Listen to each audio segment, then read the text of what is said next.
Now, the two leaders were there really to talk about this 10-year security deal between the United States and Ukraine, talking about how weapons and ammunition and intelligence sharing will be provided, as well as training for the troops. It's an agreement, and we'll talk about this in a few minutes, that really could end up being a moot point, right? If President Trump wins back the White House in November. Wouldn't be 10 years then. We'll get into that. The other thing that happened today that's interesting, and both presidents touched on this, the U.S. and G7 allies announced that $50 billion loan to Ukraine, backed up by the interest from sanctioned Russian assets. They're hoping to get the money to the Ukrainians by the end of the year. Comes as at the same time as they strike this security deal that you're watching them sign moments ago in Italy. All right, let's talk about this right now with John Herbst, former U.S. ambassador to Ukraine. He's now senior director of the Eurasia Center at the Nonpartisan Atlantic Council, listening in, of course, along with all of us. Ambassador, if I could start with the 10-year deal, like I said, that is a moot point, right? If Trump wins, I mean, you talk about 10 years, but this is one thing that would be hanging in the balance, I would suspect, in November.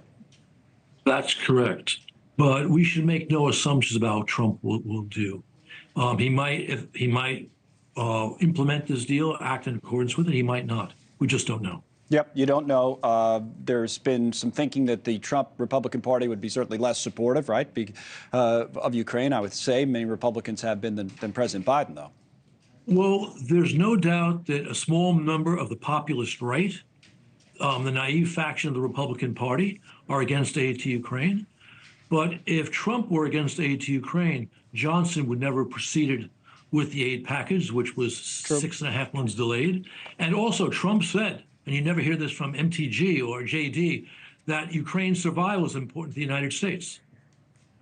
Fair points all around. What about the $50 billion? You got Russian assets frozen, trying to use them to help Ukraine. Good idea? This is a very good idea. It's a huge blow to Putin, and it's a great success for the Biden administration. This was their initiative, put together by Dalip Singh, a senior National Security Council official for economic affairs, and then backed up by Janet Yellen, the Secretary of the Treasury. And this will provide Ukraine, which needs this money, $50 billion in the form of a low-interest loan collateralized by those frozen Russian assets. You mentioned... Go ahead. Finish that thought. I'm sorry. Okay.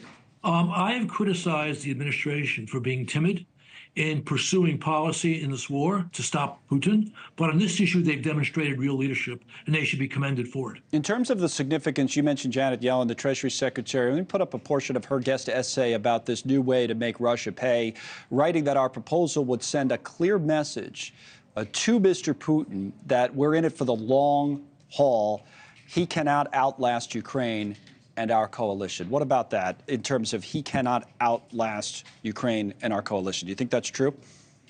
I am not certain about that. I think I've already mentioned, I think the Biden administration has not been strong enough in telling the American people why we are doing this, how it suits cardinal American interests, and of course, timid in actually providing weapons and such to Ukraine to beat Putin on the battlefield. And even at the press conference, Biden did not say our objective is a Ukrainian victory or a Russian defeat.